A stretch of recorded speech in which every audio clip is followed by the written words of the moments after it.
तो यहाँ पर आप ये देख सकते हैं कि जहाँ पर भी हमें व्हाइट कलर का प्रेजेंस तगड़े रूप में देखने को मिल रहा था, वो एरिया यहाँ पर रेड कलर से बहुत ज्यादा इफेक्टेड है। जैसे कि यहाँ पर जो भी हमारे भाई साहब थे, यहाँ पर हमें व्हाइट कलर का प्रेजेंस ज्यादा देखने को मिला था, तो ये रेड कलर से ज्यादा इफेक्टेड हो रखे हैं। ओके, फिर इनके बाद व्हाइट कलर में यहाँ पर कुछ ऐसा देखने को मिला था, तो यानी कि ये एरिया भी इफेक्टेड होगी, तो ये एरिया भी रेड कलर से इफेक्टेड है। लेकिन स्पेशल बात यहाँ पर यह है कि यहाँ पर जिस इंटेंसिटी से ये वाला एरिया इफेक्टेड हो रखा है, ये उतना इफेक्ट नहीं हो रखा है। ऐसा इसलिए क्योंकि आपने डेप्थ मैप पे भी देखा ही होगा कि ये कुछ ऐसा ग्रे कलर काइंड ऑफ ऐसा इफेक्ट हो रखा था, ये ना प्रॉपर व्हाइट था ना प्रॉपर ब्लैक था। तो इससे हमें ये समझ में आ गया कि जितना इंटेंस हमारे यहाँ पे व्हाइट कलर रहेगा, उतना इंटेंस हमारा सिलेक्शन इफेक्ट होगा। और यहाँ पर बहुत हल्का हल्का हमें व्हाइट कलर देखने को मिल रहा था, तो इसलिए यहाँ पर हल्की हल्की चीज इफेक्ट हो रखी है। ओके, तो यहाँ पे जो प्रभास की यहाँ पे जो बॉडी है, यहाँ पर ये टेक्स्ट बहुत हल्का इसलिए हो जा रहा है क्योंकि ये चीज कंप्लीटली हमारे सिलेक्शन में अभी भी नहीं आ पाई है। ओके, तो इस वजह से ये चीज हमें अभी देखने को मिल रही है। तो इस चीज को फिक्स करने के लिए मैं यहाँ पे ये करता हूँ कि मैं यहाँ पर बस सिंपली अभी आइसोलेशन स्पेसिफिक डेप्थ वाले एरिया पे आ जाता हूँ और मैं आइसोलेशन को इनेबल करता हूँ, और मात्र आइसोलेशन को इनेबल करने से यहाँ पर ये चीज फिक्स हो गई। तो ये चीज पहले कुछ ऐसी दिखती थी और अभी चीज कुछ ऐसी दिखती है, क्योंकि यहाँ से हमारा सिलेक्शन और हार्ड या फिर डार्क हो जाता है। तो इस वजह से यहाँ पर जो भी हल्का फुल्का टेक्स्ट हमें देखने को मिल रहा था, वो यहाँ से गायब हो चुका है और यहाँ पर टेक्स्ट बिहाइंड ऑब्जेक्ट वाले भी काम हो चुका है। तभी चीज यहाँ पर देखने में थोड़ी सी रियलिस्टिक लगेगी। तो यहाँ पर मैं ब्लर को एडप्ट कर देता हूँ, BLUR ब्लर,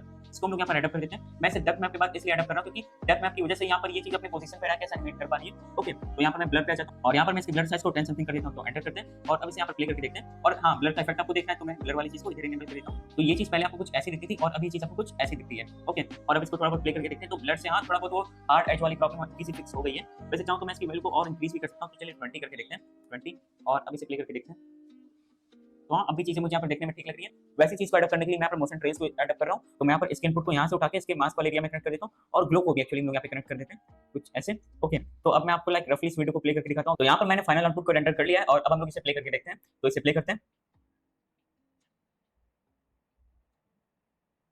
तो जैसे कि आपने इस एग्जांपल में देखा कि यहाँ पर ये जो अराउंड में चीजें ऐसे ऐसे हिल रही हैं, ये मोशन ट्रेल्स की वजह से है। तो जब तक यहाँ पर मैंने मोशन ट्रेल्स को एडप्ट नहीं किया था, तब तक वो नशे पानी वाली फील आ नहीं रही थी। और फिर इतना काम कर लेने के बाद अब मैं आपको चीजों को एक्सप्लेन करता हूँ। सबसे पहले हम लोग ने यहाँ पे क्या किया कि हम लोग ने एक नॉर्मल नोड को क्रिएट कर लिया। इसके बाद मैंने यहाँ पर एक रिलेट नोड एडप्ट किया। यहाँ पर मैंने आउटपुट सर्फेस मैप वाले ऑप्शन पे क्लिक कर दिया। तो इससे क्या हुआ, यहाँ पर एक सर्फेस मैप क्रिएट हो गई, जिसका यूज हम लोग कॉमनली मल्टीपल रिलेट टूल्स के लिए कर सकते हैं। और इसको क्रिएट करने से ये फायदा होता है कि बार बार ऐसा मैं रिलेट टूल को क्रिएट करूंगा, वो एक नया सर्फेस मैप क्रिएट करेगा और लैग देखने को मिलेगा। इस प्रॉब्लम से बचने के लिए हम लोग ने यहाँ पर एक कॉमन आउटपुट सर्फेस मैप को क्रिएट कर लिया। ओके, और इसके बाद मैंने यहाँ पर एक रिलेट टूल को एडप्ट कर दिया फिर से, और यहाँ पर मैंने सर्फेस मैप वाले एरिया पे आकर यूज इनपुट टू पे क्लिक कर दिया, क्योंकि हम इस वाले रिलेट मैप पे सर्फेस मैप का यूज कर रहे हैं। और अब मैं यहाँ पर अपनी रिलेट टूल वाली चीज को कहीं पर भी ऐसा मूव करूंगा तो अब हमें यहाँ पर लैग देखने को नहीं मिलता, जैसे कि आप देख सकते हैं। तो जैसे कि मैंने यहाँ पर अभी मैजेंटा कलर को इधर सेटअप कर दिया, मतलब अप्लाई कर दिया, और मैं चाहूँ तो यहाँ पर गावा पे भी आकर मैं इसके मैजेंटा कलर को और थोड़ा सा इंक्रीज कर सकता हूँ कुछ इतना। और फिर इसके बाद हम लोग एक और रिलेट नोड एडप्ट कर देते हैं, ऑल्ट एस, और इस वाले नोड पे आकर मैं क्या करता हूँ कि मैं यहाँ पर ग्रीन कलर को सेटअप कर लेता हूँ। फिर चलिए इस वाले नोड पे आकर अब हम लोग इस वाली चीज को फिर से कहीं इधर लोकेट कर लेते हैं। तो मैं गेम पे आकर ग्रीन कलर की तरफ थोड़ा सा चला जाता हूँ ऐसे, और थोड़ा सा गावा पे भी आकर ग्रीन कलर की तरफ चले जाते हैं कुछ ऐसे। ये थोड़ा ज्यादा हो जाएगा, मैं गामा पे वर्क इसलिए नहीं करता हूँ क्योंकि ब्राइट एरिया के पास ये चीज थोड़ी सी फेक लग रही है। तो देखिए रिलेट टूल का यूज करके हम लोग ने फटाक से लाइक एक लाइटिंग वाली कंडीशन यहाँ पे क्रिएट कर ली। ऐसे ही आप चाहे तो कहीं टील एंड ऑरेंज लुक वाली लाइटिंग को क्रिएट कर सकते हैं। और ऐसे यहाँ पे मल्टीपल पॉसिबिलिटीज है रिलेट टूल के साथ। जैसे कि मैंने तो आपको यहाँ पे बहुत शॉर्ट में चीज को करके दिखा दिया कि लाइक हाँ ऐसा भी हम लोग कुछ कर सकते हैं रिलेट टूल के साथ। और सच बताऊं तो यहाँ पर चीजें देखने में बहुत ऐसी अनरियलिस्टिक भी नहीं लगी, क्योंकि आप देख सकते हैं कि यहाँ पर जो भाई साहब बैठे हैं, इनके यहाँ पर गर्दन के पीछे शोल्डर वाले एरिया पे लाइटिंग भी बड़ी अच्छी तरह से पड़ी है। और इधर के एरिया की भी बात करें तो यहाँ पर भी चीज ऐसा फेक नहीं लगी। तो चलिए इसी बारे में मैंने आपको फटाक से रिलेट टूल का यूज करके दिखा दिया कि कैसे लोग रिलेट टूल का यूज करके एक अच्छी लाइटिंग कंडीशन बना सकते हैं अपने पोस्ट प्रोडक्शन वाले काम में या फिर कलर ग्रेडिंग वाले काम को करते समय। हेलो गाइस, कैसे आप सभी लोग, मैं स्वागत करता हूँ सभी का आज की इस नई वीडियो में। तो आज की इस वीडियो के अंदर हम लोग सीखने वाले हैं ये कैसे हम लोग यहाँ पर डेप्थ मैप का यूज करते हैं और रिलाइट टूल का यूज करते हैं डाउनसी रिजॉल्व के अंदर। और जैसे कि आपने यहाँ पर इंट्रो वाले पार्ट में देखा ही होगा कि यहाँ पर हम लोग इस वीडियो के अंदर अच्छे लेवल के एग्जाम्पल्स को कवर अप करने वाले हैं। और जब हम लोग उन एग्जाम्पल्स को इस वीडियो के अंदर क्रिएट भी करेंगे तब आपको और भी यहाँ पर मजा आएगा। और जैसे कि मैंने यहाँ पर स्टार्टिंग में बोला कि हम लोग यहाँ पर डेप्थ मैप और रिलाइट टूल को कवर अप करने वाले हैं, तो यहाँ पर ऐसा नहीं कि मैं इन एग्जांपल को खाली कलर पेज के अंदर कवर अप करूंगा, मैं यहाँ पर स्पेसिफिक डेप्थ मैप को फ्यूजन पेज के भी अंदर कवर अप करूंगा। तो आपने इंट्रो वाले पार्ट में ऐसा देखा होगा कि वो जो नशा पानी वाला इफेक्ट था और जहाँ पर एक बंदा ऐसा गन लेके वो ऐसे ऊपर नीचे ऐसे ऐसा हिल रहा था, उस वाली चीज को भी हम लोग यहाँ पर फ्यूजन पेज के अंदर क्रिएट करने वाले हैं। तो जैसे कि मैंने यहाँ पे बोला कि हम लोग इन सारी चीजों को फ्यूजन पेज के अंदर कवर अप करेंगे, तो आप आइडिया लगा सकते हैं कि वो एक तगड़े लेवल के एग्जाम्पल होने वाले हैं। मतलब उनको क्रिएट करने में हम लोग को यहाँ पे बहुत मजा आने वाला है, मैं आपको ये बताना चाह रहा था।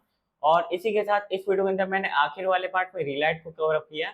और इस वीडियो का मैं आपको फॉर्मेट बता देता हूँ। पहले हम लोग यहाँ पर टूल्स को कवर अप करेंगे, जैसे कि पहले मैं यहाँ पर डेप्थ मैप को कवर अप करूंगा, फिर मैं यहाँ पर रिलाइट को कवर अप करूंगा, और फिर वहां पर मैं आपको बताऊंगा कि ये टूल्स किस प्रिंसिपल पे वर्क करते हैं।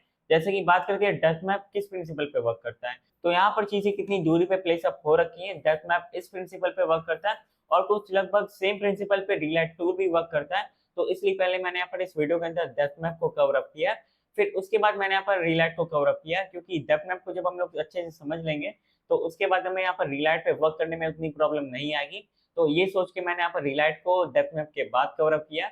और यहाँ पर मैंने रियल हाइट और डेप्थ मैप के सारे पैरामीटर्स यानी कि जितने भी वहाँ पर हमें फंक्शंस दिए गए रहते हैं, मैंने उन सभी को इस वीडियो के अंदर कवर अप किया है। किसी भी पैरामीटर को मैंने यहाँ पर नहीं छोड़ा है। तो यहाँ पर आपको एक कंप्लीट इन्फॉर्मेशन मिलने वाली इन दोनों टूल्स के बारे में। और जैसे कि मैंने आपको यहाँ पे बताया कि यहाँ पर हम लोग अच्छे क्वालिटी एग्जाम्पल्स को कवर अप करने वाले हैं।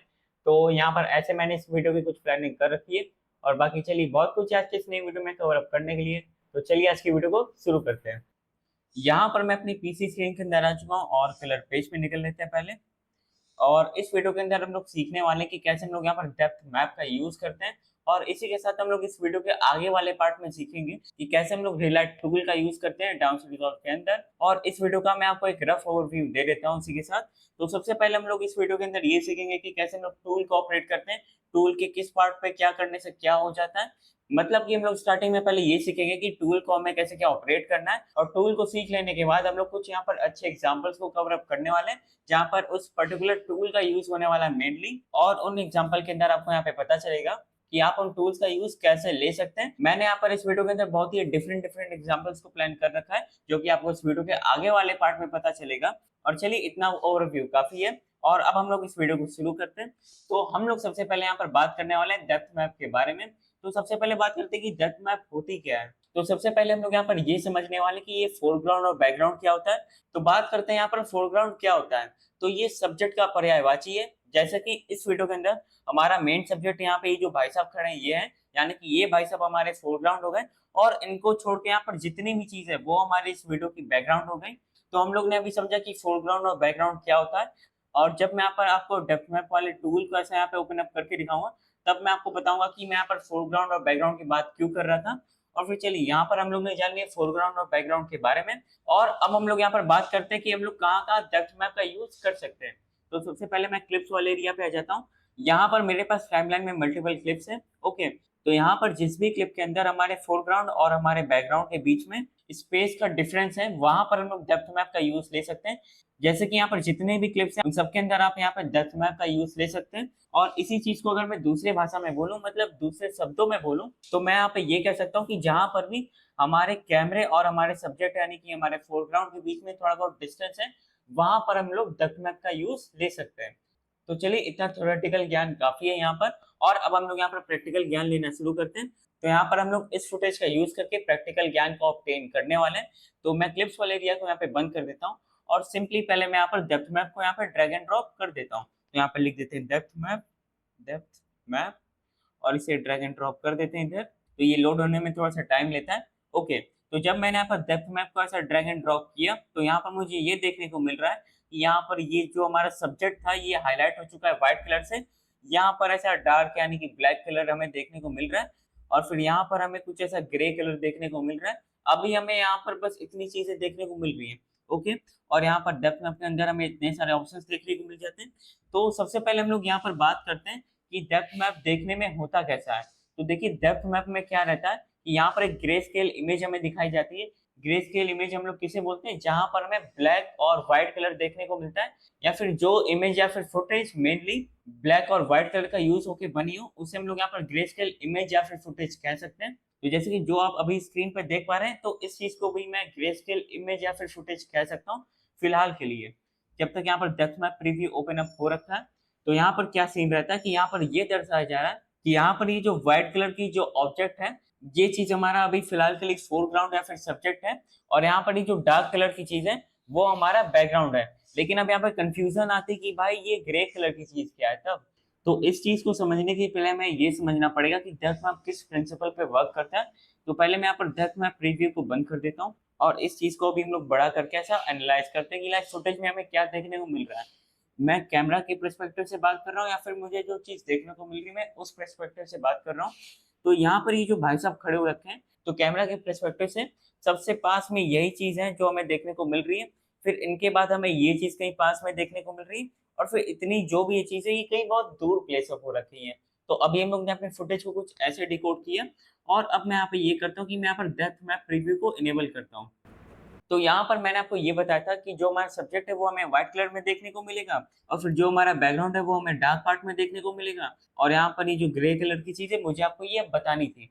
तो लाइक दैट मैं किस प्रिंसिपल पे वर्क करता है कि ये यहाँ पर चीज़ों को इस वे में डिफरेंशिएट करता है कि यहाँ पर मतलब चीज़ें कितनी दूरी पे प्लेस अप हो रखी हैं। जैसे कि ये भाई साहब हमारे पास में प्लेस अप हो रखे हैं कैमरा के अकॉर्डिंग, तो ये व्हाइट कलर में हमें देखने को मिल रहे हैं। फिर इनके बाद यहाँ पर जो झाड़ पत्ते वाली चीज़ हमें जो देखने को मिल रही थी, ये भाई साहब के बाद यही वो दूसरी चीज़ है जो हमें पास में देखने को मिल रही है। तो ये चीज़ इसलिए यहाँ पर ग्रे कलर में हमें देखने को मिल रही है। ग्रे मतलब कि यहाँ पर बहुत हल्का-सा व्हाइट कलर हमें प्रेज़ेंट देखने को मिल रहा है और फिर यहाँ पे जो पहाड़, स्काई वो जितनी भी चीज़ है, वो बहुत ही दूर प्लेस अप हो रखी है इसलिए वो यहाँ पर डार्क कलर में देखने को मिल रही है। तो इस वे में हमें चीज़ें देखने को मिल रही हैं। तो आशा करता हूँ कि आप यहाँ पे समझ गए होंगे कि डेप्थ मैप किस प्रिंसिपल पे वर्क करता है। पास में चीज़ रहेंगी तो वो व्हाइट कलर में देखने को मिलेंगी और वो हमारा ऐसा सब्जेक्ट के रूप में हमें देखने को मिलेगा और फिर उसके बाद जो चीज़ बहुत दूर प्लेस अप हो रखी रहेंगी, वो हमें डार्क कलर यानी कि ब्लैक कलर में देखने को मिलेगा और फिर उसके बाद जो चीज़ें बीच में प्लेस अप हो रखी रहेंगी, बीच में मतलब बहुत दूर भी नहीं, बहुत पास भी नहीं है, वो हमें ग्रे कलर में देखने को मिलेगी। और फिर इसके बाद अब हम लोग यहाँ पर ये बात करते हैं कि यहाँ पर डेप्थ मैप हमारी चीज़ों को कैसे क्या अफ़ेक्ट करता है। तो यहाँ पर मैं एक और नोट को एडअप कर लेता हूँ। यहाँ पर जो भी हमें अल्फ़ा वाली डिटेल्स देखने को मिल रही है, यानी कि सिलेक्शन वाली डिटेल्स देखने को मिल रही हैं, इनके ऊपर आप वर्क करना चाहते हो, तो बस उसके लिए आप अपने अल्फ़ा चैनल को इस दूसरे नोट में भी ऐसे जोड़ दीजिए और फिर यहाँ पर आकर हम लोग लाइक इस अल्फ़ा चैनल को भी बंद कर देते हैं और फिर यहाँ पर हम लोग पहले नोट पे आ जाते हैं, इफ़ेक्ट्स को ओपन कर देते हैं। इफेक्ट्स को यहाँ पे ओपन अप कर देंगे, डेप्थ मैप प्रीव्यू को बंद कर देते हैं और अब मैं यहाँ पर इस नोट पे कुछ करता हूँ। कुछ ऐसा मैं करता हूँ ताकि आपको पहले समझ पे आ पाए कि क्या चीज़ यहाँ पर इफ़ेक्ट हो रही है। तो मैं यहाँ पे क्या करता हूँ कि मैं यहाँ पर रेड कलर की वैल्यू को अंधाधुंध ऐसा बढ़ा देता हूँ। ओके, तो यहाँ पर ये चीज़ इंट्रोड्यूस होने में थोड़ा-सा टाइम लगता है क्योंकि ये एक थोड़ा हेवी इफ़ेक्ट है। तो यहाँ पर आप ये देख सकते हैं कि जहाँ पर भी हमें व्हाइट कलर का प्रेजेंस तगड़े रूप में देखने को मिल रहा था, वो एरिया यहाँ पर रेड कलर से बहुत ज़्यादा इफ़ेक्टेड है। जैसे कि यहाँ पर जो भी हमारे भाई साहब थे, यहाँ पर हमें व्हाइट कलर का प्रेजेंस ज़्यादा देखने को मिल रहा था, तो ये रेड कलर से ज़्यादा अफेक्टेड हो रखे हैं, ओके। फिर इनके बाद व्हाइट कलर में यहाँ पर कुछ ऐसा देखने को मिल रहा था, तो यानी कि ये एरिया भी अफेक्टेड होगी, तो ये एरिया भी रेड कलर से अफेक्टेड है। लेकिन स्पेशल बात यहाँ पर ये है कि यहाँ पर जिस इंटेंसिटी से ये वाला एरिया अफेक्टेड हो रखा है, ये उतना अफेक्ट नहीं हो रखा है। ऐसा इसलिए क्योंकि आपने डेप्थ मैप पे भी देखा ही होगा कि ये कुछ ऐसा ग्रे कलर काइंड ऑफ ऐसा इफेक्ट हो रखा था। ये ना प्रॉपर व्हाइट था, ना प्रॉपर ब्लैक था। तो इससे हमें ये समझ में आ गया कि जितना इंटेंस हमारा यहाँ पे व्हाइट कलर रहेगा, उतना इंटेंस हमारा सिलेक्शन इफेक्ट होगा और यहाँ पर बहुत हल्का-हल्का हमें व्हाइट कलर देखने को मिल रहा था। तो इसलिए यहाँ पर हल्की-हल्की चीज़ इफेक्ट हो रखी है। तो चलिए आशा करता हूँ कि अब आप समझ गए होंगे कि डेप्थ मैप कैसे-क्या चीज़ों को अफेक्ट करता है और फिर इसके बाद अब हम लोग यहाँ पर टूल को सीखना शुरू करते हैं। तो मैं इस नोट को यहाँ पे हटा देता हूँ। जैसे कि मैं यहाँ पर इफेक्ट्स वाले एरिया पे आता हूँ, तो हमें डेप्थ मैप पे क्या ऑप्शन देखने को मिलता है सबसे पहले कि यहाँ पर हम लोग क्वालिटी को सिलेक्ट कर सकते हैं। यहाँ से हम लोग क्वालिटी को डिटरमाइन कर सकते हैं। जैसे अगर आप यहाँ पे फास्टर का यूज़ करेंगे, तो यहाँ पर आपके पीसी के ऊपर थोड़ा-सा कम लोड पड़ेगा, लेकिन हाँ, आपके डेप्थ मैप की क्वालिटी भी यहाँ पे थोड़ी-सी लाइक कम ही रहेगी और अगर आप यहाँ पे बेटर का यूज़ करेंगे, तो आपके पीसी पे थोड़ा अच्छा खासा लोड पड़ेगा, लेकिन आपके डेप्थ मैप की क्वालिटी भी यहाँ पे अच्छी खासी रहेगी और एक्चुअली ये फीचर थोड़ा-सा हार्डवेयर इंटेंसिव है, तो आप उस हिसाब से यहाँ पर चीज़ों को अप्लाई कीजिएगा। लाइक मेरी हमेशा रिकमेंडेशन ये रहेगी कि आप यहाँ पे बेटर का यूज़ करके अपना काम करें। भले यहाँ पर चीज़ें थोड़ी-सी धीरे लोड होंगी, लेकिन हमें यहाँ पे एक क्वालिटी वाला काम देखने को मिलेगा।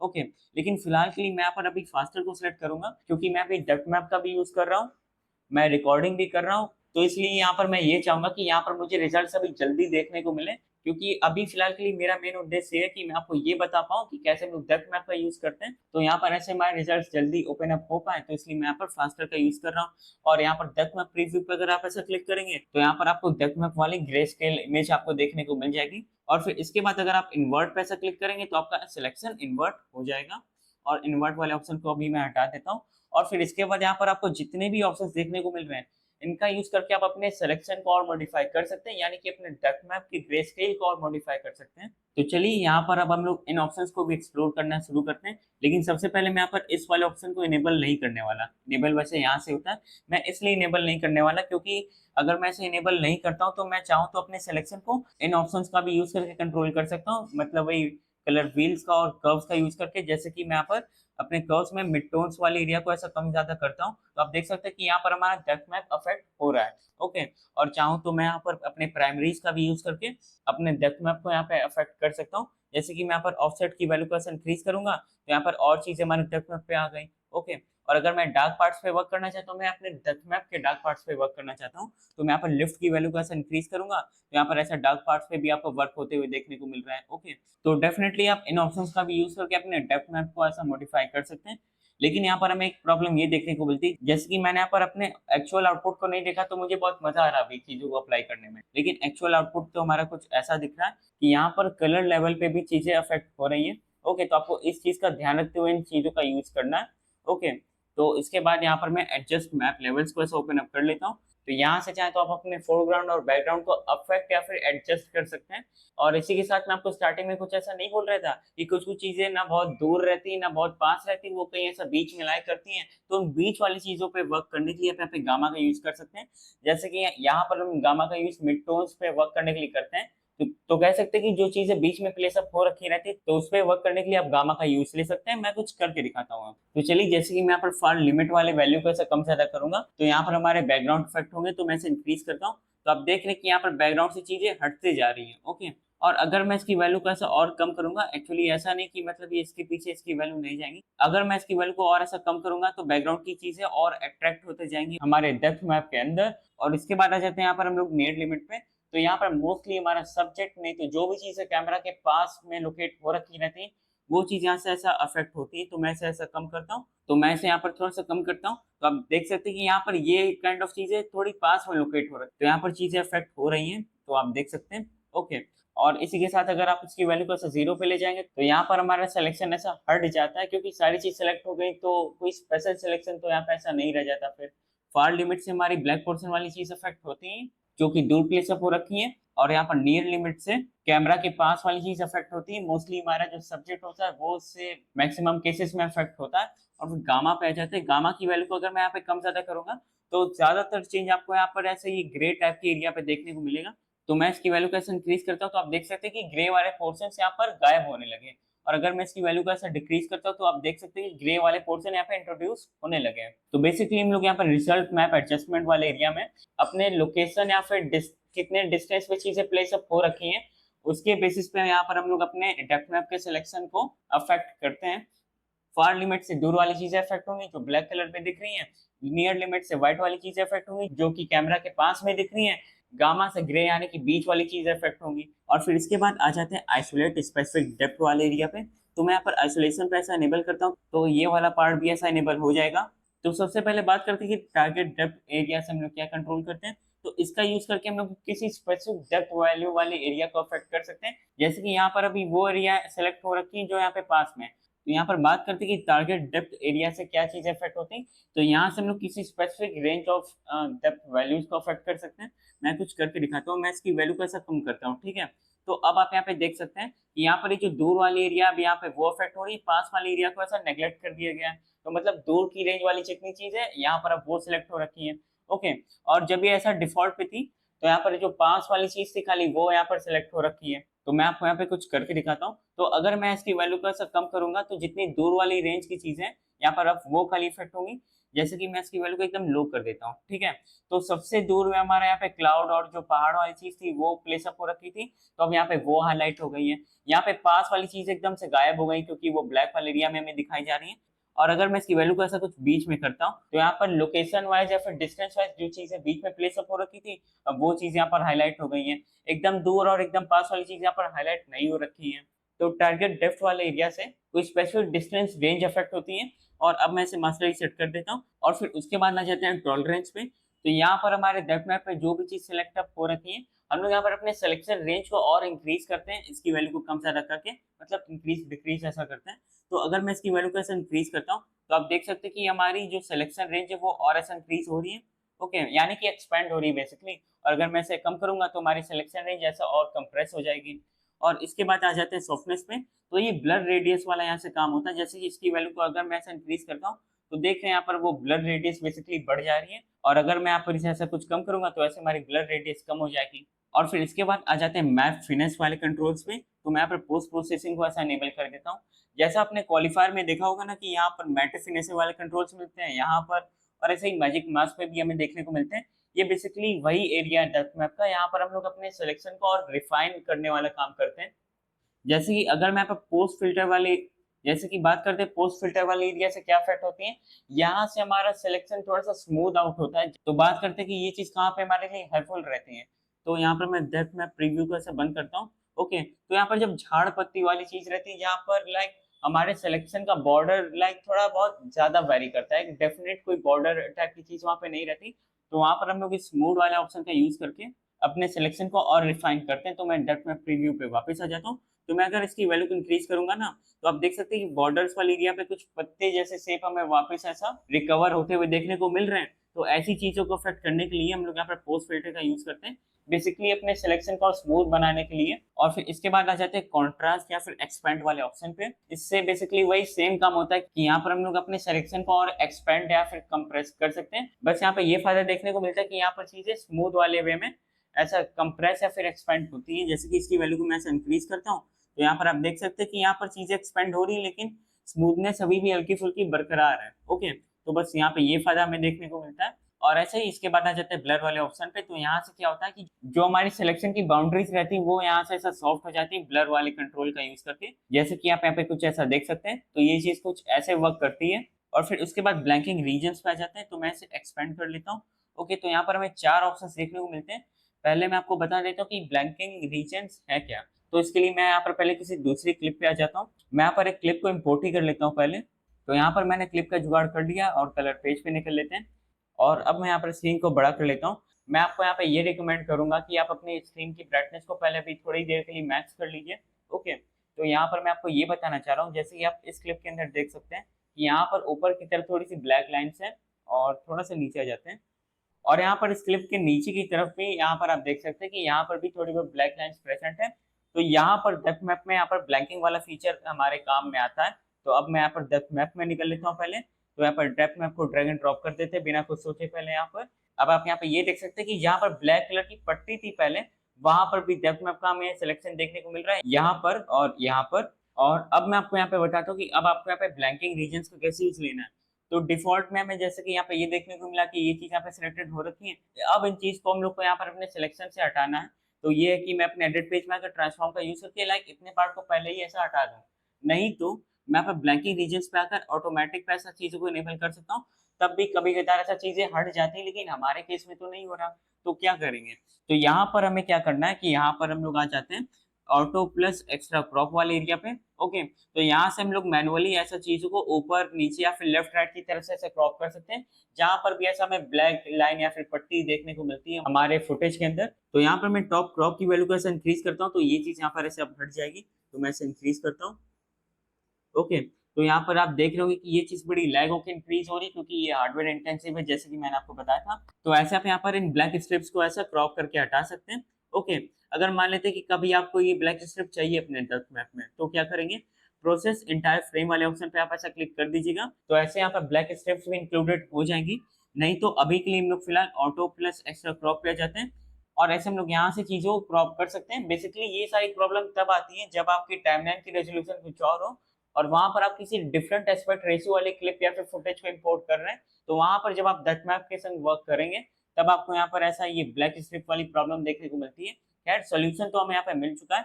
और चलिए अब हम लोग चलते हैं अपने पिछले एग्जांपल पे वापस। और फिर चलिए यहाँ पर मैंने आपको बता दिया डेप्थ मैप के सारे फीचर्स के बारे में। मतलब यहाँ पे इस टूल के अंदर हमें जितने भी ऑप्शंस देखने को मिलते हैं, किस ऑप्शन से क्या काम होता है, क्या चीजें अफेक्ट होती है, इन सारी चीजों को मैंने यहाँ पर कवर अप कर दिया। और अब हम लोग यहाँ पर प्रैक्टिकली किसी फुटेज के ऊपर कुछ वर्क करके देखते हैं। तो चलिए अभी के लिए मैं यहाँ पर यहीं से शुरुआत कर देता हूँ। अभी के लिए मैं आपको क्या करके दिखाता हूँ कि पहले मैं यहाँ पे ये करता हूँ कि मैं ये जो भाई साहब है, मैं इनके पूरे शरीर को ऐसा ब्लर करके आपको पहले दिखाता हूँ। तो यहाँ पर हम लोग क्या करते हैं कि मैं पहले डेप्थ मैप प्रीव्यू का ऐसा इनेबल कर लेता हूँ, और यहाँ पर मैं आइसोलेशन की वैल्यू का ऐसा इनेबल कर देता हूँ। और यहाँ पर मैं बस अपने भाई साहब के ऊपर वर्क करने वाला हूँ। ओके, तो यहाँ पर हमारे भाई साहब सिलेक्ट हो रखे हैं फिलहाल के लिए। और फिर इसके बाद अब मैं यहाँ पर ब्लर वाली चीजों को ऐसा अप्लाई कर देता हूँ, और इसके बाद मैं यहाँ पर एक और नोट को अडॉप्ट कर देता हूँ। यहाँ पर मैं ब्लर वाली चीजों को अप्लाई कर दूंगा। तो यहाँ पर डेप्थ मैप प्रीव्यू को भी बंद कर देते हैं फिलहाल के लिए। इस नोट पे जाएंगे तो यहाँ पर मैं किसी ब्लर को अप्लाई कर देता हूँ। तो यहाँ पर मैं मोज़ेक ब्लर को ऐसा अप्लाई कर देता हूँ। ओके, तो इसका यूज करके ही हम लोग लाइक किसी के चेहरे को ऐसा कुछ ब्लर करते हैं। आपने टीवी चैनल ये सब पे ऐसा कुछ देखा ही होगा। तो यहाँ पर मोज़ेक ब्लर अप्लाई हो चुका है। और अब मैं यहाँ पे क्या करता हूँ कि मैं यहाँ पर डेप्थ मैप के अल्फा वाले चैनल को इस नोट से ऐसा कनेक्ट कर देता हूँ। तो आप यहाँ पे देख सकते हैं कि यहाँ पर हमारे भाई साहब ब्लर हो चुके हैं। और इसी के साथ में यहाँ पर प्लेबैक में रेंडर कैच में आकर इसे स्मार्ट में ऐसा कर देता हूँ। ओके, तो चीज़ें यहाँ पर ऐसा लोड होती ही रहेंगी और अब मैं आपको चीज़ों को ऐसा रफली प्ले करके दिखाता हूँ बीच-बीच में, क्योंकि अभी मैं ऐसा प्ले करने जाऊँगा तो वीडियो प्ले नहीं हो पाएगी, क्योंकि यहाँ पर डेप्थ मैथ थोड़ा-सा हार्डवेयर इंटेंसिव है। तो आप देख सकते हैं कि यहाँ पर हमारे भाई साहब का सिलेक्शन बन गया था और उसपे हम लोग ने मोशन ब्लर अप्लाई कर दिया। तो ऐसे हमारे भाई साहब ब्लर हो चुके हैं और अब मैं आपको रफली ऐसा दिखाता हूँ वीडियो के कुछ-कुछ पार्ट्स को कि जहाँ पर ऐसा भाई साहब हमारे पूरी तरह से ब्लर हो चुके हैं। जैसे कि आप यहाँ पे देख सकते हैं और अभी तो मैं आपको वीडियो को प्ले करके नहीं दिखा सकता, क्योंकि वही डेप्थ में हार्डवेयर इंटेंसिव होता है, यहाँ पर चीज़ें लोड अप नहीं हो पाएँगी। और ऐसे ही मैं यहाँ पर अलग-अलग पार्ट्स में आऊँगा तो आप देख सकते हैं कि इनका चेहरा, बॉडी पार्ट सारी चीज़ें ब्लर हो रखी हैं।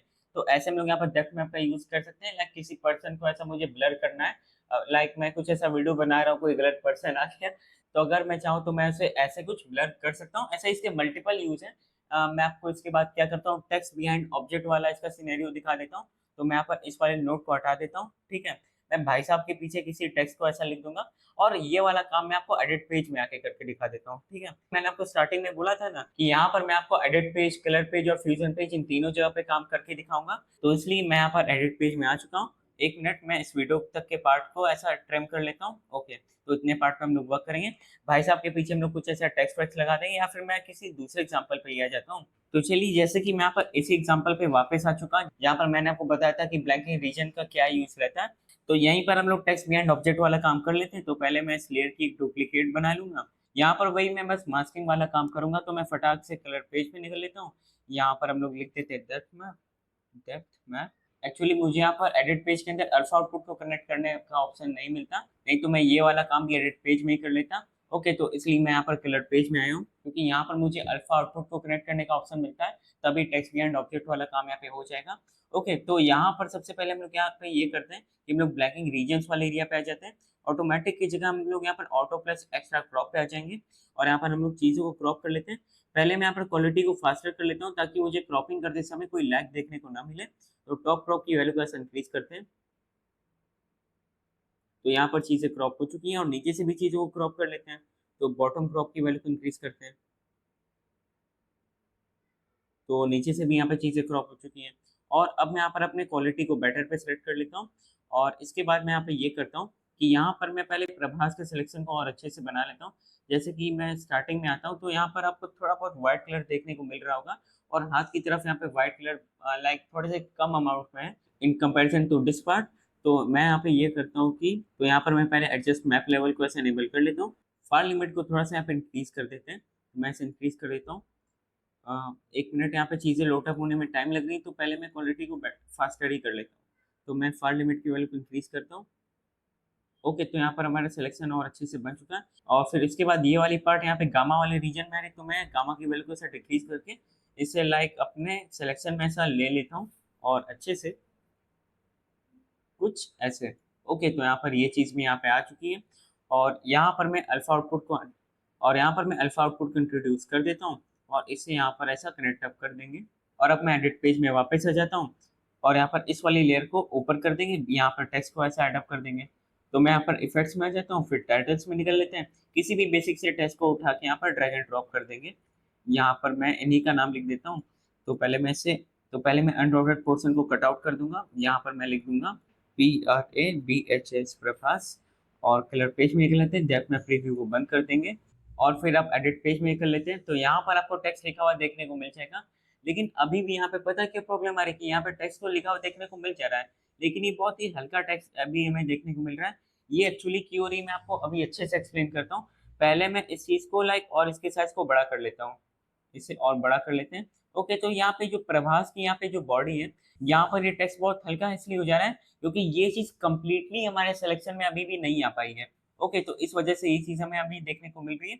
तो इस चीज़ को फिक्स करने के लिए मैं यहाँ पे ये करता हूँ कि मैं यहाँ पर बस सिंपली अभी आइसोलेशन स्पेसिफिक डेप्थ वाले एरिया पे ऐसा आ जाता हूँ और मैं आइसोलेशन को ऐसा इनेबल करता हूँ और मात्र आइसोलेशन को इनेबल करने से यहाँ पर ये चीज़ फिक्स हो गई। तो ये चीज़ पहले कुछ ऐसी दिखती थी और अब ये चीज़ कुछ ऐसी दिख रही है, क्योंकि यहाँ से हमारा सिलेक्शन और हार्ड या फिर डार्क हो जाता है। तो इस वजह से यहाँ पर जो भी हल्का-फुल्का टेक्स्ट हमें देखने को मिल रहा था, वो अब यहाँ से गायब हो चुका है और यहाँ पे टेक्स्ट बिहाइंड ऑब्जेक्ट वाले भी काम हो चुका है।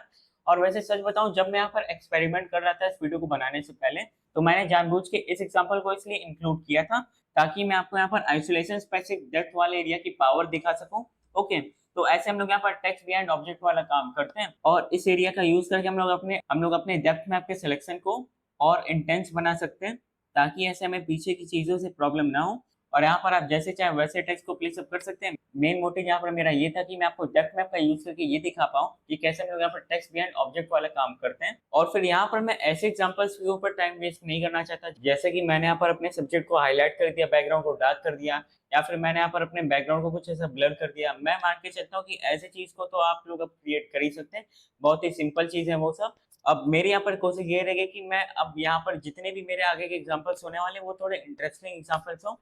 ओके, जैसे कि अब हम लोग क्या करते हैं कि अब हम लोग जो अपना अगला एग्जांपल कवर अप करने वाले हैं उसको हम लोग थोड़ा सा फ्यूचर पेज ओरिएंटेड ज्यादा करेंगे। तो यहाँ पर पहले मैं अपने वेब ब्राउजर पे आ जाता हूँ। तो इंस्टाग्राम पे मैं बहुत सारे ऐसा ब्रेकिंग बैड वाले मीम्स देखता था। तो वहां पर ऐसा कोई बंदा मतलब ऐसा पिस्तौल ताने ऐसा खड़ा हो रखा है, हाँ। तो ऐसे मीम्स मुझे देखने को मिलते थे। तो इससे अभी मुझे क्या ध्यान आ रहा है कि हम लोग अपने अगले एग्जांपल के अंदर डेप्थ मैप का यूज करते हुए कैसे हम लोग एक नॉर्मल सी इमेज को एनिमेट कर सकते हैं। ऐसा कुछ हम लोग यहाँ पर क्रिएट करके देखते हैं। जैसे कि आपने कुछ ऐसा सुना होगा ना कि पैरेलल एक्स इफेक्ट कैसे क्रिएट करते हैं, कुछ समथिंग उसके अराउंड मैं आपको कुछ क्रिएट करके दिखाने वाला हूँ। जैसे कि मैं यहाँ पे कोई एग्जांपल ले लेता हूँ। मैं इस एग्जांपल को भी ले सकता हूँ, नहीं तो मैं इस वाले एग्जांपल को भी ले सकता हूँ, क्योंकि इस वाले एग्जांपल के अंदर आप देख सकते हैं कि लाइटिंग एडिशन थोड़ी और ज्यादा अच्छी लग रही है। ये बड़ी जनरल सी फुटेज लग रही है, तो मैं चलिए इसी को ही उठा लेता हूँ। तो सबसे पहले मैं इस इमेज को यहाँ पर डाउनलोड कर लेता हूँ। तो यहाँ पर मैंने इस इमेज को यहाँ पर ऐसा सेव अप कर लिया और अब हम लोग यहाँ पर इस स्टिल इमेज को एनिमेट करने वाले हैं। तो यहाँ पर निकल लेते हैं हम लोग अपने डाउनसी सॉफ्टवेयर के अंदर। तो यहाँ पर मैं पहले फ्यूजन कंपोजिशन को एडअप कर देता हूँ। तो यहाँ पर फ्यूजन कंपोजिशन को ड्रैग एंड ड्रॉप कर देते हैं ऐसे, और अब फ्यूजन पेज में निकल लेते हैं। तो यहाँ पर मैं मीडिया आउट को इधर कर देता हूँ। यहाँ पर उस इमेज को एडअप कर लेते हैं पहले। तो मैं मीडिया पोल में आ जाता हूँ और यहाँ पर मैं इस इमेज को ऐसे ड्रैग एंड ड्रॉप कर देता हूँ, और इसके साथ हम लोग इस इमेज की एक और कॉपी को यहाँ पे एडअप कर लेते हैं। यहाँ पर हम लोग डेप्थ मैप को कनेक्ट करने वाले हैं। तो मैं यहाँ पर डेप्थ मैप लिख देता हूँ, लिख देते हैं यहाँ पर डेप्थ मैप। ओके, तो डेप्थ मैप को हम लोग यहाँ पर एडअप कर लेते हैं। और अभी के लिए मैं यहाँ पे ये करता हूँ कि मैं इंस्पेक्टर वाले एरिया को बंद कर देता हूँ और मीडिया पोल को भी बंद कर देते हैं। डेप्थ मैप को इधर ऐसा इनेबल कर लेते हैं और इसके बाद मैं यहाँ पर एक डिस्प्लेस नोड को एडअप करने वाला हूँ यहाँ पर। तो यहाँ पर लिख देते हैं डिस्प्लेस। तो यहाँ पर इसे एडअप कर देते हैं और यहाँ पर हम लोग एक्चुअल इमेज को येलो वाले चैन से कनेक्ट कर देंगे और डेप्थ मैप को हम लोग यहाँ पर बैकग्राउंड वाले चैन से कनेक्ट कर देंगे। और इस चीज़ को हम लोग फाइनली मीडिया आउट में ऐसा जोड़ देते हैं कुछ ऐसे। और यहाँ पर हमारी इमेज लोड अप हो चुकी है। और यहाँ पर मैं अब आपको बताता हूँ कि एनिमेशन को कैसे क्रिएट करना है। एक्चुअली उसके पहले ही मैं आपको एक हिंट दे देता हूँ कि यहाँ पर चीज़ें कैसे क्या दिख रही है। मैंने यहाँ पर ऐसा एक एक्चुअल इमेज को यहाँ पर ऐसे कनेक्ट कर लिया डिस्प्लेस में, ठीक है। फिर उसके बाद मैंने उस इमेज की डेप्थ मैप वाली इमेज को इधर कनेक्ट कर लिया। लेकिन इन सारी चीज़ को मैंने डिस्प्लेस में इसलिए कनेक्ट किया ताकि हमें ये कुछ ऐसा इफेक्ट क्रिएट होते हुए देखने को मिले, जैसे कि आप अपने स्क्रीन पे देख सकते हैं। ओके, तो हम लोग कुछ ऐसी एनिमेशन यहाँ पे क्रिएट करने वाले हैं, जैसे कि मैंने अभी आपको कुछ ऐसा अभी यहाँ पे क्रिएट करके दिखाया। और अब हम लोग इंस्पेक्टर में निकल लेते हैं। यहाँ पर सबसे पहले मैं डिस्प्लेस वाले एरिया में आ जाता हूँ और यहाँ पर एनिमेशन क्रिएट करने के लिए मैं यहाँ पर सेंटर वाली वैल्यू पे राइट क्लिक मारता हूँ और यहाँ पर मैं मॉडिफाई विद पर टर्ब वाले एरिया पे ऐसा आ जाते हैं। तो यहाँ पर मॉडिफायर्स में आ जाते हैं। फिर यहाँ पर मैं सिंपली क्या करूंगा कि मैं यहाँ पर एकदम स्टार्टिंग की फ्रेम में आ जाता हूँ। और अब आपके ऊपर यहाँ पे चीजें डिपेंड करती हैं। तो अगर आप अपनी एनिमेशन को ऊपर नीचे की तरफ होता हुआ देखना चाहते हैं तो आप एक्स वाले एरिया पे वर्क कीजिएगा। नहीं तो अगर आप अपनी एनिमेशन को लेफ्ट राइट की तरफ होता हुआ देखना चाहते हैं तो आप अपने वाई वाले एरिया पे ऐसा वर्क कीजिएगा। तो यहाँ पर मैं एक्स वाले एरिया पे ऐसा एनिमेशन को चाहता हूँ, क्योंकि मुझे यहाँ पर कुछ ऐसा क्रिएट करना है कि भाई सामने किसी ने गोली तान रखी है और जिसके ऊपर गोली तनी हुई उसकी हालत खराब हो रखी है। तो वो और ये जो बंदा गोली तान रखा है सही, ये ऐसा ऊपर नीचे उसको ऐसे होता हुआ दिखाई दे रहा है। कुछ ऐसा मैं यहाँ पर क्रिएट करना चाह रहा हूँ, तो इसलिए मैं यहाँ पर एक्स स्केल की वैल्यू को एकदम 0 कर देता हूँ। और अब आपको मैं इसे एक बार ऐसा प्ले करके दिखाता हूँ।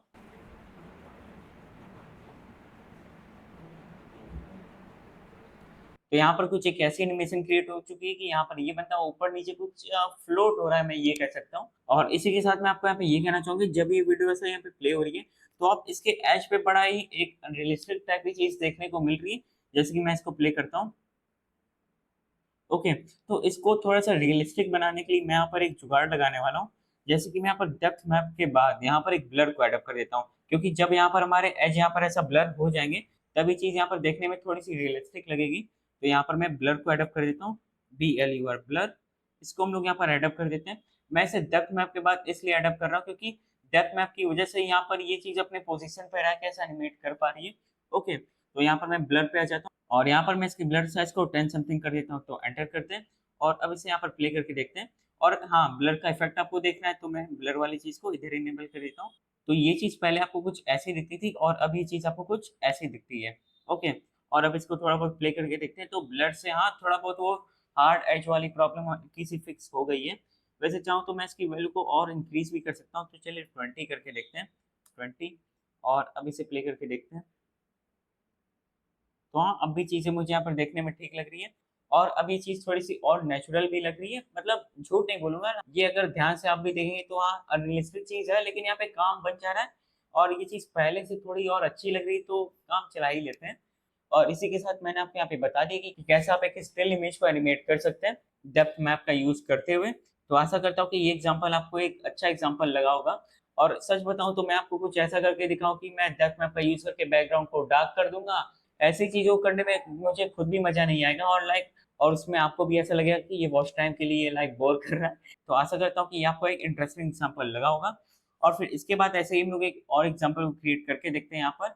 वो भी ऐसा ही कुछ एक इंटरेस्टिंग एग्ज़ाम्पल है कि वहाँ पर मैं आपको दिखाऊँगा कि वहाँ पर हम लोग एक नशा पानी वाला इफ़ेक्ट कैसे क्रिएट करते हैं। तो पहले मैं आपको उसे एक बार क्रिएट करके दिखाता हूँ। तो चलिए पहले मैं यहाँ पर इस वीडियो को इम्पोर्ट करके दिखाता हूँ, फिर आपको समझ में आएगा कि मैं यहाँ पे आपको क्या बताना चाह रहा हूँ कि मैं क्या क्रिएट करने वाला हूँ। तो यहाँ पर मैंने इस वीडियो का जुगाड़ कर लिया है जो कि यहाँ पर है और अब मैं आपको इसे थोड़ा बहुत प्ले करके दिखाता हूँ। एक्चुअली मुझे यहाँ पर थोड़ा-सा टाइम भी लग गया इस वीडियो का जुगाड़ करने में, क्योंकि यहाँ पर मुझे एक थोड़े दुखियारी व्यक्ति की ज़रूरत थी और आपको यहाँ पे पता ही कि वो किस सेंस में दुखियारा होना चाहिए, तो वो बंदा मुझे यहाँ पे मिल चुका है और अब हम लोग इस क्लिप पे वर्क करने वाले हैं। ओके, तो सबसे पहले हम लोग यहाँ पर क्या करते हैं कि हम लोग फ्यूज़न पेज में निकल लेते हैं। तो फ्यूज़न पेज में निकल लेते हैं और अब हम लोग यहाँ पर क्या करते हैं कि यहाँ पर सबसे पहले मैं एक बार फिर से स्क्रिप्ट को यहाँ पर स्टार्ट अप कर देता हूँ। यहाँ पर हम लोग नीचे वाले में क्या करेंगे कि हम लोग यहाँ पर डेप्थ मैप वाला काम कर लेते हैं। तो मैं यहाँ पर डेप्थ मैप को एडप्ट कर देता हूँ, डेप्थ मैप इसको एडप्ट कर देते हैं। इसे इधर की तरफ इनेबल कर लेंगे। तो ये लोड अप होने में थोड़ा-सा टाइम लग जाता है कभी-कभार। पहले हम लोग यहाँ पर इन्वर्ट वाले ऑप्शन को ऐसा टिक कर लेते हैं। तो यहाँ पर हम लोग को अभी अपने बैकग्राउंड को सिलेक्ट करना है और अभी के लिए हमारा सब्जेक्ट ब्लैक लग रहा है तो अभी तो चीज़ें ठीक है। नहीं तो आप यहाँ पर आइसोलेशन को भी टिक अप करके अपने सब्जेक्ट को और डार्क बना सकते हैं, थोड़ा-सा और परफेक्ट बना सकते हैं। जैसे कि यहाँ पे ये चीज़ और परफेक्ट हुई थोड़ी-सी, सिलेक्शन थोड़ा-सा परफेक्ट हो गया डेप्थ मैप का। और फिर चलिए इसके बाद अब हम लोग इन नोट्स को रखते हैं थोड़ा-सा नीचे और अब हम लोग यहाँ पर नशा पानी वाला इफ़ेक्ट क्रिएट करते हैं। तो मैं पहले सिंगल स्क्रीन पे आ जाता हूँ। मैं यहाँ पर कैमरा शेक को एडप्ट करने वाला हूँ, तो मैं उसे फ्यूज़न पेज में कैसे एडप्ट करता हूँ, मैं आपको ये दिखाता हूँ। तो पहले मैं यहाँ पर ट्रांसफ़ॉर्म को एडप्ट कर देता हूँ, ऐड यहाँ पर सेंटर पे मैं राइट क्लिक मारता हूँ, मॉडिफाई विड्थ पे चले जाते हैं और यहाँ पर हम लोग शेक पे चले जाते हैं और एज को हम लोग यहाँ पर मिरर पे ऐसे सेलेक्ट कर लेते हैं और फिर मॉडिफायर्स पे आकर हम लोग शेप पे थोड़ा-सा वर्क कर लेते हैं। यहाँ पर स्मूथनेस को हम लोग 5 के अंदर की कोई वैल्यू रख लेते हैं, तो इसे 5 रख लेते हैं, 5 कर देते हैं। मिनिमम को हम लोग बहुत ज़्यादा इसको हम लोग नहीं लाने वाले, तो मैं इसको 0.4 कर देता हूँ और इसको चलिए मैं 0.6 कर देते हैं, एंटर। 1 मिनट 0.6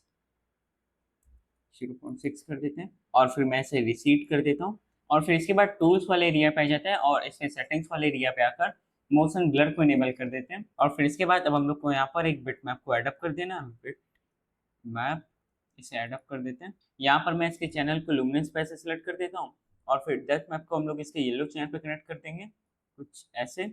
और फिर इसके बाद हम लोग बिट मैप को ऐसा ट्रांसफॉर्म में कनेक्ट कर देते हैं और फिर इसके बाद हम लोग ट्रांसफॉर्म में आके ग्लो को एडअप कर देते हैं ताकि ये चीज़ और अच्छी लगे। ग्लो को एडअप कर देता हूँ, इस वाले ग्लो को ऐसे इसे एडअप कर देते हैं। स्प्रेड को हम लोग एकदम कम कर देंगे, लगभग कुछ इतना। फिर इसके बाद हम लोग गेन स्लाइडर पे आ जाते हैं और फिर मॉडिफाई विड्थ पे आ जाते हैं और यहाँ पर हम लोग शेक को सिलेक्ट कर लेंगे। फिर इसके बाद मॉडिफायर्स में आ जाते हैं, स्मूथनेस को थोड़ा-सा कम कर देंगे। इसको 2 समथिंग कुछ मैं ले जाता हूँ। कुछ इतना भी इसे रख देते हैं और इसकी मैक्सिमम वैल्यू को हम लोग 0.6 कर देते हैं फिलहाल के लिए, 0.6 एंटर। और फिर इसके बाद हमारा एक बेसिक मतलब वो नशा पानी वाला इफेक्ट क्रिएट हो गया और मैं आपको सच बताता हूँ तो मैंने ये इंस्पिरेशन कहाँ से ली थी, तो मैं जीटीए का ऑनलाइन कोई मिशन खेल रहा था, तो उसमें कुछ ऐसा मतलब नशा पानी वाला इफेक्ट मुझे दिखाया गया था। उसमें रेड येलो कलर और मतलब यहाँ पर मैं जो चीज़ क्रिएट कर रहा हूँ वैसी ही चीज़ वहाँ पर दिखाई जा रही थी, तो मैं वहीं से इंस्पिरेशन लेके इसे यहाँ पे क्रिएट कर रहा हूँ। और फिर इसके बाद यहाँ पर हम लोग का वही वो ड्रग्स वाला इफेक्ट क्रिएट हो गया और अब मैं एडिट पेज में आ जाता हूँ या फिर कट पेज में आ जाता हूँ। तो मैं एडिट पेज में आ जाता हूँ, तो ये थोड़ा-सा हेवी इफेक्ट यहाँ पे बन चुका है। तो यहाँ पर मैं रेंडर इन प्लेस करके आपको इसका फाइनल आउटपुट अब दिखाता हूँ। तो रेंडर इन प्लेस कर लेने के बाद हमें यहाँ पर कुछ ऐसी रिजल्ट देखने को मिल रही है तो चलिए अब मैं आपको इसे एक बार प्ले करके दिखाता हूँ।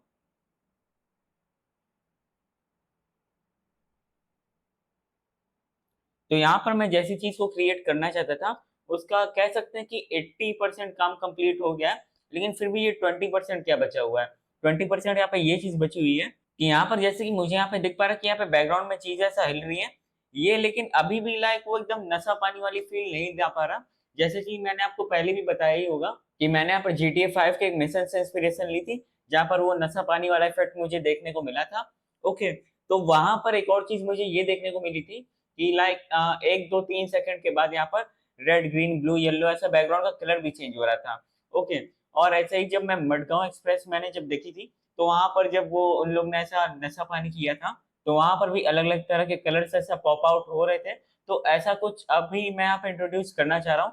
तो चलिए उस चीज़ को भी हम लोग यहाँ पे इंट्रोड्यूस करके इस इफ़ेक्ट को कंप्लीट कर देते हैं। तो मैं यहाँ पर डिकम्पोज़ इन ओरिजिनल कर देता हूँ पहले और फिर अब हम लोग फ्यूज़न पेज पे निकल लेते हैं फिर से। तो यहाँ पर अलग-अलग तरह के कलर्स आ रहे हैं, दिख रहे हैं, वो वाली चीज़ को क्रिएट करने के लिए मैं यहाँ पर फिर से अपने ट्रांसफ़ॉर्म एरिया पे आ जाता हूँ। मैं यहाँ पर ग्लो वाले एरिया पे आ जाता हूँ और यहाँ पर चीज़ों को लोड होने में थोड़ा-सा टाइम लग रहा है। लेकिन आपको बस क्या करना है, मैं आपको ये सिंपल स्टेप्स बता देता हूँ। इंस्पेक्टर में आ जाइए और यहाँ पर आप जैसे कि डिफरेंट-डिफरेंट कलर्स को सेलेक्ट कर लीजिए।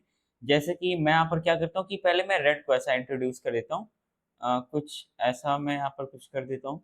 तो देखते हैं कि ये चीज़ कैसी दिखेगी। यहाँ पर आ जाते हैं। रेड को कुछ ऐसा यहाँ पे कर देते हैं। तो जैसे कि मैंने यहाँ पर रेड की वैल्यूज़ पे कुछ काम किया, तो मैं यहाँ पर अब राइट क्लिक करता हूँ और यहाँ पर मैं मॉडिफाई विड्थ पे आ जाता हूँ और यहाँ पर हम लोग शेक को सिलेक्ट कर देते हैं। तो अब हम लोग यहाँ पर मॉडिफायर्स पे आ जाते हैं फिर से और जहाँ पर हम लोगों ने रेड कलर पे वर्क किया था, तो वो चीज़ यहाँ पर ऐसे लिखी हुई आ जाएगी और बस आपको यहाँ पर रीशेड वाले बटन पे ऐसा क्लिक कर देना है और फिर उसके बाद फिर से आप टूल्स पे जाइए, ऐसे ही कोई डिफरेंट कलर इस बार आप ले लीजिए और अब मैं यहाँ पर कोई और डिफरेंट कलर क्रिएट कर देता हूँ। तो मैं यहाँ पर कुछ ऐसा ब्लू कर देता हूँ और मैं यहाँ पर राइट क्लिक मारता हूँ ग्रीन पे, मॉडिफाई विथ, फिर यहाँ पर शेक पे आ जाएँगे, फिर से मॉडिफायर पे चले जाएँगे और अब ग्रीन वाले एरिया पे यहाँ पर हम लोग आकर रीसेट फिर से क्लिक कर देंगे और फिर चलिए इतना कलर वाला काम कर लेने के बाद अब हम लोग क्या करते हैं, यहाँ पर हम लोग मोशन ट्रेल्स को एडअप कर देते हैं। तो मैं यहाँ पर एक और नोट को ऐसा एडअप करता हूँ, तो यहाँ पर मैं लिख देता हूँ मोशन ट्रेल्स। ओके, तो जैसे आपने पिक्चर में देखा होगा कि कोई नशा पानी करता है तो थोड़ी लैग वाले वे में चीज़ ऐसा हिलती है या फिर मोशन ब्लर वाले वे में चीज़ ऐसा हिलती है। वैसी चीज़ को एडॉप्ट करने के लिए मैं यहाँ पर मोशन ट्रेल्स को एडॉप्ट कर रहा हूँ। तो मैं यहाँ पर इसके इनपुट को यहाँ से उठा के इसके मास्क वाले एरिया में कनेक्ट कर देता हूँ और ग्लो को भी एक्चुअली हम लोग यहाँ पे कनेक्ट कर देते हैं, कुछ ऐसे। ओके, तो अब मैं आपको लाइक रफली इस वीडियो को प्ले करके दिखाता हूँ, अगर प्ले हो पाए तो अच्छी बात है। तो थोड़ा-सा आगे ऐसा-ऐसा प्ले करने की कोशिश करते हैं।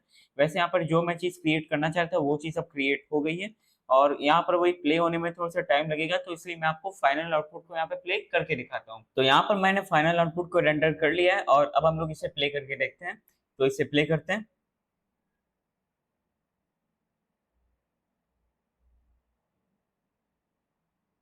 तो जैसे कि आपने इस एग्जांपल में देखा कि यहाँ पर ये जो अराउंड में चीज़ें ऐसे-ऐसे हिल रही हैं, ये मोशन ट्रेल्स की वजह से है। तो जब तक यहाँ पर मैंने मोशन ट्रेल्स को अडॉप्ट नहीं किया था, तब तक वो नशे पानी वाली फ़ील आ नहीं रही थी।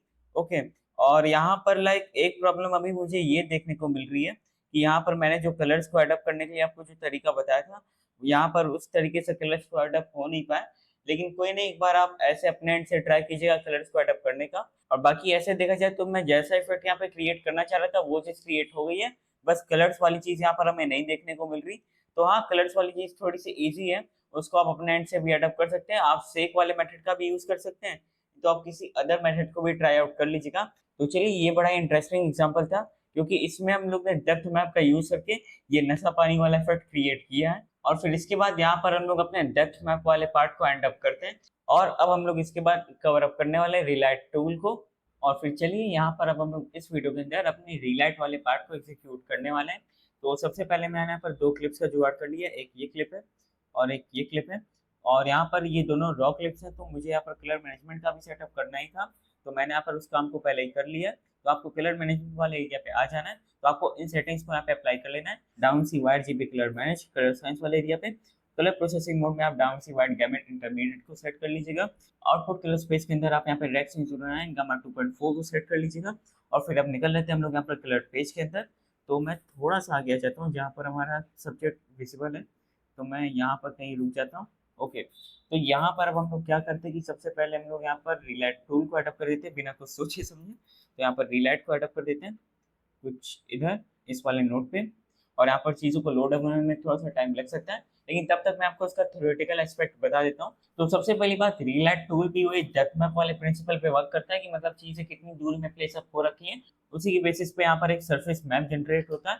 और यहाँ पर मैं आपको एक और चीज़ ये बताना चाहूँगा, जैसे कि यहाँ पर आप देख सकते हैं कि यहाँ पर एक फुलझड़ी टाइप की कुछ चीज़ ऐसा आ चुकी है, इसको मैं अलग-अलग लोकेशंस पे प्लेस अप करूँगा। तो अभी के लिए मैं ऐसा फर्स्ट पर्सन के पर्सपेक्टिव से ये बता सकता हूँ, कि यहाँ पर चीज़ों को लोड अप होने में टाइम लग रहा है, मेरा पीसी बीच-बीच में लैग करना शुरू कर जा रहा है, और आप अपने स्क्रीन पे भी देख पा रहे होंगे, और अगर आप फॉलो अलोंग वाला काम कर रहे होंगे तो और भी अच्छी बात है, तो भी आप देख पा रहे होंगे चीज़ें बहुत धीरे-धीरे यहाँ पे लोड अप हो रही हैं।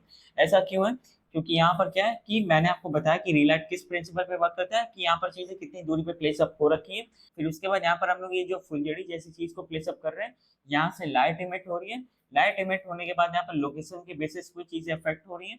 फिर उसके बाद यहाँ पर इन सारी चीज़ों का एनालिसिस होके हमें यहाँ पर आउटपुट दिखाया जा रहा है। तो इतना लंबा प्रोसेस होने की वज़ह से यहाँ पर हमें रिज़ल्ट लोड अप होने में बहुत ऐसा टाइम लग जा रहा है, और हमारे हार्डवेयर पे भी लोड पड़ रहा है। तो ऐसे यहाँ पर रिलेट टूल वर्क करता है। लेकिन यहाँ पर अभी के लिए प्रॉब्लम ये आती है कि जैसे कि कभी-कभी कुछ लोग का पीसी बंद हो जा रहा होगा, मुझे ऐसा भी लग रहा है इस अगर वो लोग ऐसा अपनी रिलेट टूल को यूज़ कर रहे होंगे तो।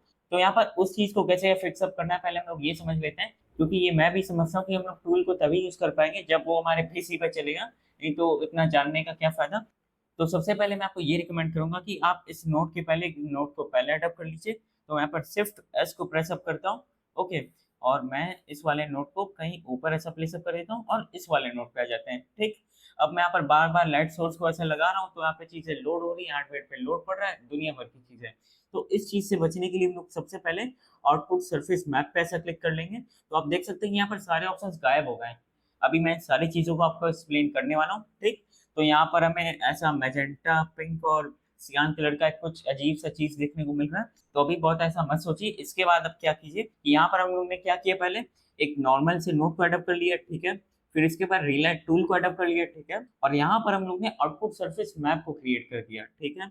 और फिर इसके बाद फिर से हम लोग एक और नोड को अडॉप्ट करते हैं, और यहाँ पर अब फिर से हम लोग रिलेट टूल को अडॉप्ट करेंगे। और अब हम लोग को यहाँ पे क्या करना है कि हम लोग जहाँ से आउटपुट सरफेस मैप का इनपुट ले रहे थे, उस चीज़ को हम लोग को इस वाले रिलेट के दूसरे कलर इनपुट में ऐसा कनेक्ट कर देना है। और यहाँ से जो हमारा ये जो नॉर्मल नोड था, यहाँ से हम लोग को इसके कलर इनपुट को 1 मिनट, यहाँ पर मेरी जीपीयू मेमोरी फुल हो चुकी है, तो पीसी कभी भी बंद, तो यहाँ पर डाउन रिज़ॉल्व कभी भी बंद हो सकता है। खैर चलिए, जब तक हमारे यहाँ पे काम चल रहा है, तब तक हम लोग अपना काम चलाएँगे। तो आपको यहाँ पे ये करना है कि आपको इस वाले नोड के कलर इनपुट को यहाँ पर ऐसे जोड़ देना है। तो मैं इसे करके देखता हूँ, तो लगता है कि डाउन रिज़ॉल्व यहाँ पे लैग करना शुरू हो चुका है। तो मैं इसे फिर से एक बार रिस्टार्ट करके आता हूँ। तो मैंने यहाँ पर इस वाले नोड की कलर इनपुट को यहाँ पर भी कनेक्ट कर दिया है, ओके? और अब आपको यहाँ पे सरफेस मैप वाले एरिया पे आकर यूज़ इनपुट टू पे ऐसा क्लिक कर देना है, और यहाँ पर जैसे ही चीज़ें लोड अप होती हैं, तो मैं अभी आगे का काम आपको बताता हूँ कि आगे आपको क्या करना है। तो यहाँ पर मेरे पीसी के अंदर चीज़ें लोड अप हो चुकी हैं, तो मैंने आपको जितना भी पहले का प्रोसेस बताया था, आपको उन सारी चीज़ों को फॉलो अप कर लेना है। और मैं रिकमेंड आपको यही करूँगा कि जितनी जल्दी आप उन चीज़ों को अप्लाई कर लेंगे, उतना जल्दी ऐसा मतलब चांस कम हो जाते हैं कि आपका पीसी या आपका यहाँ पे डाउन से रिज़ॉल्व बंद हो जाए। और फिर उतना काम कर लेने के बाद अब मैं आपको चीज़ों को एक्सप्लेन करता हूँ। सबसे पहले हम लोग ने यहाँ पे क्या किया कि हम लोग ने एक नॉर्मल नोड को क्रिएट कर लिया। इसके बाद मैंने यहाँ पर एक रिलेट नोड को एडॉप्ट किया। यहाँ पर मैंने आउटपुट सरफेस मैप वाले ऑप्शन पे क्लिक कर दिया। तो इससे क्या हुआ, यहाँ पर एक सरफेस मैप क्रिएट हो गई, जिसका यूज़ हम लोग कॉमनली मल्टीपल रिलेट टूल्स के लिए कर सकते हैं। और इसको क्रिएट करने से ये फ़ायदा होता है कि बार-बार ऐसा मैं रिलेट टूल को क्रिएट करूँगा, वो एक नया सरफेस मैप क्रिएट करेगा और लैग देखने को मिलेगा। इस प्रॉब्लम से बचने के लिए हम लोग ने यहाँ पर एक कॉमन आउटपुट सरफेस मैप को क्रिएट कर लिया, ओके? और इसके बाद मैंने यहाँ पर एक रिलेट टूल को अडॉप्ट कर दिया फिर से, और यहाँ पर मैंने सरफेस मैप वाले एरिया पे आकर यूज़ इनपुट टू पे ऐसे क्लिक कर दिया, क्योंकि हम लोग इस वाले रिलेट मैप के सरफेस मैप का यूज़ कर रहे हैं, और इसको हम लोग ने अपने इस वाले रिलेट टूल के दूसरे कलर इनपुट में कनेक्ट कर रखा है, ओके? और फिर इसके बाद हम लोग यहाँ पर पावर विंडो की जगह ओपन एफएक्स ओवरले को क्लिक कर लेते हैं, तो यहाँ पर हमें रिलेट टूल वाली छड़ी देखने को मिल जाती है। और अब मैं यहाँ पर अपने रिलेट टूल वाली चीज़ को कहीं पर भी ऐसा मूव करूँगा, तो अब हमें यहाँ पर लैग देखने को नहीं मिलता, जैसे कि आप यहाँ पे देख सकते हैं। और फिर इसके बाद अब हम लोग यहाँ पर रिलेट टूल के पैरामीटर्स को कवर अप करना शुरू करते हैं। और वैसे पता है, अगर आप मान लेते हैं कि लाइक डे टू नाइट वाली कलर ग्रेडिंग कहीं पे कर रहे हैं, ठीक है? तो अलग-अलग जगह पे जैसा ऐसे लाइट प्लेस अप हो रखी है, तो वहाँ पर आप मल्टीपल टाइम्स रिलेट टूल का यूज़ करेंगे, तो वहाँ पर आपका लाइक लो एंड पीसी तब भी आपको काम करना है, तो आप सेम टेक्निक का यूज़ कीजिएगा। यहाँ से आप एक आउटपुट सरफेस मैप को क्रिएट कर लीजिएगा, फिर आप मल्टीपल रे-लाइट नोड्स को एड अप करके उसके सरफेस मैप को इधर से कनेक्ट कर दीजिएगा। तो चलिए अब हम लोग यहाँ पर इन सारे पैरामीटर्स को कवर अप करना शुरू करते हैं। तो सबसे पहले हमें यहाँ पर 3 तरह के लाइट्स देखने को मिल जाते हैं, 3 तरह के लाइट के टाइप्स देखने को मिल जाते हैं, मैं यहाँ पे ये कहूँगा। तो सबसे पहले यहाँ पर हमें पॉइंट सोर्स से सिलेक्ट अप होके देखने को मिल जाता है। इसका मतलब ये कि किसी एक पर्टिकुलर एरिया से लाइट ऐसा एमिट हो रही है, जैसे कि आपने देखा होगा कि कहीं पे बल्ब लगा रहता है, तो वहाँ उस बल्ब से लाइट जैसा एमिट होती है, कुछ वैसी चीज़ यहाँ पर हमें देखने को मिल जाएगी। और फिर इसके बाद जैसे कि हमें यहाँ पर ये जो छड़ी के ऊपर एक गोल सी चीज़ देखने को मिलती है, तो मैं इसको ऐसा ऊपर-नीचे करूँगा, तो लाइक इसको अगर मैं ऊपर करता हूँ, तो यहाँ पर ऐसे लाइट की इंटेंसिटी इंक्रीज़ हो जाती है। और अगर मैं इस गोल वाले पॉइंट को इस लाइक रेज़ वाले टाइप की दिखने वाले आइकन के पास ले जाऊँगा, तो ऐसे लाइट की इंटेंसिटी लाइक कम हो जाएगी या फिर मिनिमम होके 0 हो जाएगी। ओके, तो यहाँ से ऐसा हम लोग लाइट की इंटेंसिटी को कंट्रोल कर सकते हैं। और इसके बाद मैं यहाँ पर लाइट पोजीशन वाले एरिया को ऐसा ओपन अप कर लेता हूँ, तो यहाँ पर हमें एक्स, वाई, जेड एक्सिस देखने को मिल जाता है। और अगर मैं यहाँ पर जेड एक्सिस की वैल्यू को ऐसा इंक्रीज़ करूँगा, तो यहाँ पर ये गोल जैसी चीज़ है, ये ऐसा इंक्रीज़ हो गई, मतलब यहाँ से हम लोग अपने लाइट की इंटेंसिटी को कंट्रोल कर सकते हैं। अगर हम लोग इस जेड वाले ऑप्शन पे वर्क करेंगे तो। और फिर एक्स और वाई से तब क्या होगा, एक्स और वाई से हम लोग अपने इस लाइट के पोजीशन को रीलोकेट करेंगे। जैसे कि मैं अगर इसको इधर की तरफ आगे-पीछे ऐसे कर रहा हूँ, तो आप देख सकते हैं कि यहाँ पर एक्स, वाई एरिया पे हमें चेंज देखने को मिल रहा है। ओके, तो आप यहाँ पे एक्स और वाई वाले वैल्यू का यूज़ करके आप अपने स्लाइड को रीलोकेट कर सकते हैं, आप जहाँ पर भी इसे चाहें। और फिर इसके बाद अब हम लोग आ जाते हैं डायरेक्शनल लाइटिंग के टाइप पे। तो यहाँ पर एक ऐसी लाइटिंग हमें देखने को मिलती है कि जैसे आपने देखा होगा ना कि आप दिन के समय सूरज के नीचे खड़े होते हैं, तो यहाँ से लाइट आ रही है, तो यहाँ पर चीज़ें ब्राइट हो जाएँगी और इधर की तरफ शैडोज़ क्रिएट होने लगेंगे। तो यहाँ पर कुछ ऐसी टाइप की हमें लाइटिंग देखने को मिलती है। और अगर आप चाहें तो यहाँ पर आप इस वाले पॉइंटर का यूज़ करके लाइक अपने लाइटिंग के डायरेक्शन को भी कंट्रोल कर सकते हैं। यहाँ पर चीज़ें लोड अप होने में थोड़ी टाइम लग सकती है, लेकिन अगर आप फॉलो अलोंग वाला काम करेंगे तो आपको क्या पता जल्दी रिजल्ट देखने को मिल जाए, क्योंकि मेरा अभी मिड एंड पीसी और अगर आपका अच्छा सिस्टम है तो बहुत अच्छी बात है। ओके, तो यहाँ से आप अपने लाइट के डायरेक्शन को मतलब अपने हिसाब से ऐसा चूज़ कर सकते हैं या फिर मॉडिफाई कर सकते हैं। और फिर उसके बाद लाइट डायरेक्शन वाले एरिया को ओपन अप करते हैं, तो यहाँ पर हमें एज़ीमुथ या फिर एलिवेशन वाली ऑप्शन देखने को मिल जाती है। यहाँ से क्या होता है, तो देखिए यहाँ से क्या होता है कि हम लोग यहाँ पर अपने लाइट के डायरेक्शन के एंगल को यहाँ से डिटरमाइन करते हैं। अगर मैं इस वाले पॉइंटर को ऐसा राउंड वाले वे में घुमाऊँगा, तो आप देख सकते हैं कि यहाँ पर एक्स और वाई वाले एरिया पे वैल्यूज़ अफ़ेक्ट हो रही हैं। ओके, तो यहाँ से आप इन चीज़ों को ऐसा अफ़ेक्ट कर सकते हैं। और फिर इसके बाद अब हम लोग निकल लेते हैं स्पॉटलाइट पे। तो यहाँ पर कैसे क्या चीज़ें वर्क करती है मैं आपको ये एक्सप्लेन करता हूँ। ये मोर लाइकली ऐसा वर्क करता है कि आपने देखा होगा कि आप किसी अंधेरे वाली जगह पे ऐसा टॉर्च को ओपन अप करके जाते हैं, तो लाइक जहाँ पर आप मेन अपने टॉर्च के एरिया को ऐसा फ़ोकस करवा रहे हैं, तो वहाँ पर आपको लाइट देखने को मिलती है और उसके बॉर्डर्स पे आपको यहाँ पे ऐसा डार्क एरिया देखने को मिलता है। ओके, तो ये कुछ ऐसा टॉर्च लाइक कुछ ऐसी लाइटिंग यहाँ पर हमें देखने को मिलती है।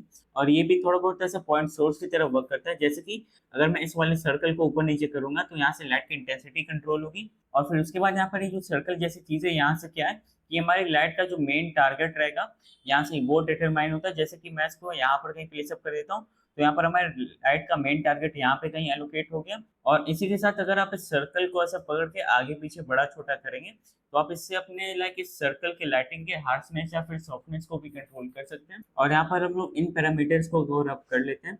तो सबसे पहले हमें यहाँ पर ब्राइटनेस का ऑप्शन देखने को मिल जाता है। तो इसको अगर हम लोग ऐसा कम-ज़्यादा करेंगे, तो इससे हम लोग लाइट की ब्राइटनेस को कंट्रोल कर सकते हैं। लेकिन इसी के साथ यहाँ पर एक और ज़रूरी जानकारी जो मैं आपको बताना चाहूँगा।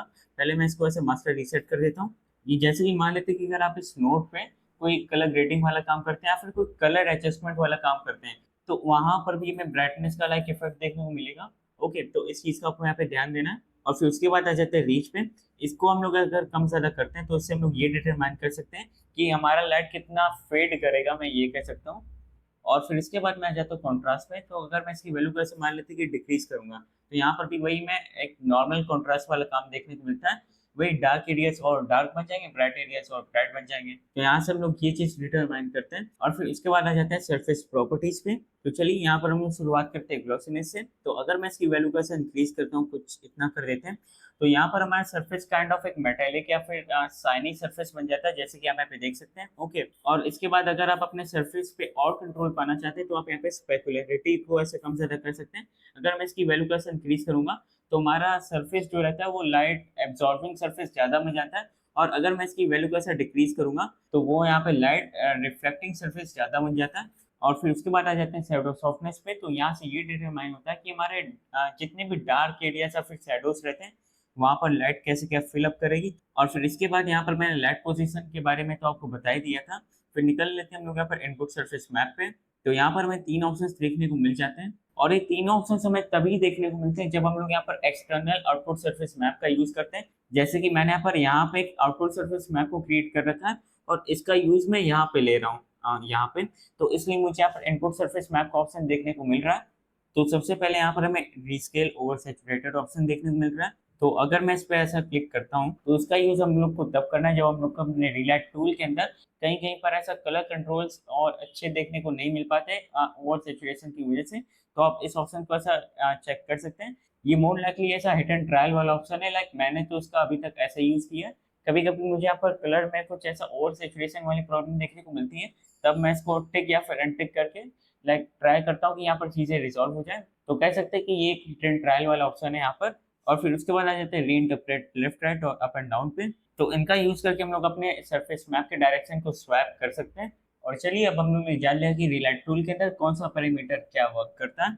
और अब हम लोग एक प्रैक्टिकल एग्जांपल के थ्रू रिलाइट टूल का यूज लेने वाले हैं। तो सबसे पहले मैं कट पेज में निकल लेता हूँ, यहाँ पर एकदम कोने में आ जाता हूँ और मैं क्लिप को यहाँ पर ड्रैग एंड ड्रॉप कर देता हूँ। अभी जैसे कि फिलहाल के लिए मैं यहाँ पर इस क्लिप में आ चुका हूँ और अभी हम लोग यहाँ पर कलर पेज में कर लेते हैं। ओके, तो यहाँ पर हम लोग रिलाइट टूल के लिए सेटअप कर लेते हैं। तो सबसे पहले मैं यहाँ पर एक और नोट को अडॉप्ट करता हूँ। यहाँ पर हम लोग रिलाइट टूल को ड्रैग एंड ड्रॉप कर देते हैं। तो मैं यहाँ पर लिख देता हूँ रिलाइट, इसे यहाँ पर ड्रैग एंड ड्रॉप कर देंगे और यहाँ पर आउटपुट सरफेस मैप को क्रिएट कर लेते हैं फटाक से। और फिर इसके बाद हम लोग एक और नोट को अडॉप्ट कर लेते हैं इधर, और यहाँ पर भी मैं रिलाइट को ड्रैग एंड ड्रॉप करने वाला हूँ। यहाँ पर हम लोग यूज इनपुट टू पे ऐसा क्लिक कर लेते हैं फटाक से, और फिर इसके बाद इससे इस वाले कलर इनपुट को हम लोग इसके दूसरे कलर इनपुट में ऐसा जोड़ देंगे, और इस नॉर्मल नोट से हम लोग इसके कलर इनपुट को इसके पहले वाले कलर इनपुट में जोड़ देंगे। और यहाँ पर चीज़ को लोड अप होने में थोड़ा सा टाइम लग सकता है, कोई बात नहीं, हम लोग थोड़ा सा वेट कर लेंगे इधर। और फिर यहाँ पर हमारा रिलाइट लोड अप हो चुका है, और यहाँ पर मैं ओपन एफएक्स ओवरले को ऐसा क्लिक कर लेता हूँ। तो इसे मैं कहीं अभी के फिलहाल के लिए यहाँ पर ऐसा प्लेस अप कर देता हूँ। और अब मैं यहाँ पर रिलेट मैप प्रीव्यू को बंद कर देता हूँ फिलहाल के लिए, और मैं प्राइमरीज पे ले जाता हूँ। और अब मैं यहाँ पर जो भी चीज़ों को ऐसा कम ज़्यादा करूंगा तो आपको उसका इफेक्ट यहाँ पे देखने को मिल जाएगा। जैसे कि मैं अभी गेन पे आकर इसको थोड़ा सा मैजेंटा की तरफ ऐसा पुश अप करता हूँ इधर, और थोड़ा सा करते हैं। तो जैसे कि मैंने यहाँ पर अभी मैजेंटा कलर को इधर सेटअप कर दिया, मतलब अप्लाई कर दिया, और मैं चाहूँ तो यहाँ पर गावा पे भी आकर मैं इसके मैजेंटा कलर को और थोड़ा सा इंक्रीज कर सकता हूँ, कुछ इतना। और फिर इसके बाद हम लोग एक और रिलाइट नोट को अडॉप्ट कर देते हैं, ऑल्ट एस, इसे यहाँ पर ऐसे कनेक्ट कर देते हैं। यहाँ पर रिलाइट को ड्रैग एंड ड्रॉप कर देते हैं, तो लिख देते हैं यहाँ पर रिलाइट। ओके, रिलाइट यहाँ पे आ चुका है, और यहाँ पर यूज इनपुट टू पे ऐसा क्लिक कर देंगे पहले, और यहाँ पर हम लोग इस आउटपुट सोर्सेस मैप को इधर कनेक्ट कर देंगे। और इस वाले नोट पे आकर मैं क्या करता हूँ कि मैं यहाँ पर अब ग्रीन कलर को सेटअप कर लेता हूँ। यहाँ पर चीज़ों को लोड होने में टाइम अप लग सकता है, तो मैं यहाँ पर डाउन सी रिजॉल्व को फिर से ओपन अप करके आता हूँ। तो यहाँ पर चीज़ों को लोड होने में थोड़ा बहुत टाइम लग सकता है। फिर चलिए इस वाले नोट पे आकर अब हम लोग इस वाली चीज़ को फिर से कहीं इधर लोकेट कर लेते हैं, और इसे हम लोग अभी ग्रीन कलर की तरफ थोड़ा सा ले जाते हैं। लाइक यहाँ पे हम लोग ग्रीन कलर को एडअप कर लेते हैं एक्चुअली। तो मैं यहाँ पर गेन पे आकर ग्रीन कलर को थोड़ा सा इधर एडअप कर देता हूँ, गामा पे भी थोड़ा सा ग्रीन कलर को एडअप कर लेंगे। लगता है कि यहाँ पर चीज़ को लोड होने में टाइम लग रहा है, तो इसलिए मैं यहाँ पर फटाक से काम करके आता हूँ कि मैं अपने सॉफ्टवेयर को फिर से बंद चालू कर देता हूँ। तो यहाँ पर चीज़ें लोड अप हो गई हैं। तो यहाँ पर मैं क्या करता हूँ कि मैं यहाँ पर पहले इसको अच्छे से प्लेसअप कर लेता हूँ अपने दूसरे वाले लाइट सोर्स को, यानी कि दूसरे वाले रिलाइट नोड को। तो मैं इसे कहीं इधर कहीं प्लेसअप भी कर लेता हूँ फिलहाल के लिए, और अभी रिलाइट मैप प्रीव्यू को बंद कर देंगे, और यहाँ पर हम लोग ग्रीन कलर को अडॉप्ट कर देते हैं। तो मैं गेन पे आकर ग्रीन कलर की तरफ थोड़ा सा चला जाता हूँ ऐसे, और थोड़ा सा गामा पे भी आकर ग्रीन कलर की तरफ चले जाते हैं कुछ ऐसे, ये थोड़ा ज़्यादा हो जाएगा। मैं गामा पे वर्क इसलिए नहीं करता हूँ क्योंकि ब्राइट एरिया के पास ये चीज़ थोड़ी सी फेक लग रही है, तो मैं गामा पे रीसेट कर देता हूँ चीज़ों को। हाँ, तो लाइक मैं गेन पे आकर और चीज़ों को लाइक ग्रीन की तरफ ऐसा ले जाता हूँ, कुछ इतना।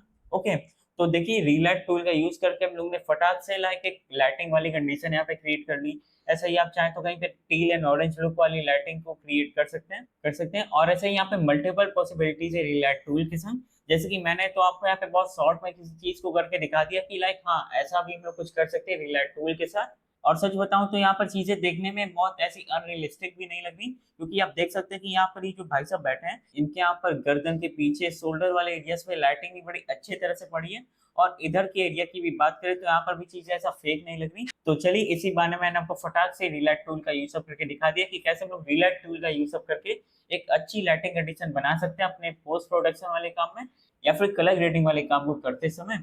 तो ये था एक एग्जांपल कि कैसे हम लोग ग्रीन लाइट टूल का यूज करके लाइटिंग कंडीशंस को भी क्रिएट कर सकते हैं। और फिर चलिए इस वाले एग्जांपल के अंदर बस इतना ही, और एक्चुअली इस वीडियो के अंदर इतना ही। अब हम लोग इस वीडियो के आखिर वाले पार्ट में आ चुके हैं। तो मैंने आपको इस वीडियो के अंदर बताया कि कैसे हम लोग यहाँ पर डेप्थ मैप का यूज कर सकते हैं और रियल लाइट टूल का यूज अप कर सकते हैं। तो ये वीडियो आप सभी को कैसे गया लगे आप जरूर से कमेंट सेक्शन में मुझे बताइएगा। और इसी के साथ जब मैं ये आखिर वाला पार्ट रिकॉर्ड कर रहा हूँ तो आज 31 अक्टूबर है, तो इसीलिए आप सभी को हैप्पी दिवाली मेरे तरफ से। और इसी के साथ मैं आपको यहाँ पर एक और इम्पोर्टेंट बात बताना चाहूंगा। अब जैसे कि मैंने यहाँ पर डेप्थ मैप को भी इस वीडियो के अंदर कवर अप किया, तो कुछ लोग सोचेंगे कि भाई डेप्थ मैप को कवर अप कर दिए तो चलो यार अब ये बताओ कि मैजिक मास्क को कब यूज करना चाहिए और डेप्थ मैप को कब यूज करना चाहिए। ओके, तो सबसे पहली बात आपने इस वीडियो के अंदर देख लिया कि डेप्थ मैप का हम लोग कहाँ पे यूज कर सकते हैं। और अभी मैं आपको ये बताता हूँ कि मैजिक मास्क के ओवर ऐसा डेप्थ मैप का यूज करने के क्या फायदे हैं। तो सबसे पहली बात यहाँ पर जब हम लोग डेप्थ मैप का यूज करते हैं तो वहाँ हमें लाइक अपना सिलेक्शन बनाने के बाद कोई ट्रैकिंग करने की जरूरत नहीं पड़ती। और डेप्थ मैप के अंदर ये चीज रहता है कि यहाँ पर चीजें कितनी दूरी में प्लेस अप हो रखी है उसके बेसिस पे हमारा यहाँ पे सिलेक्शन बनता है।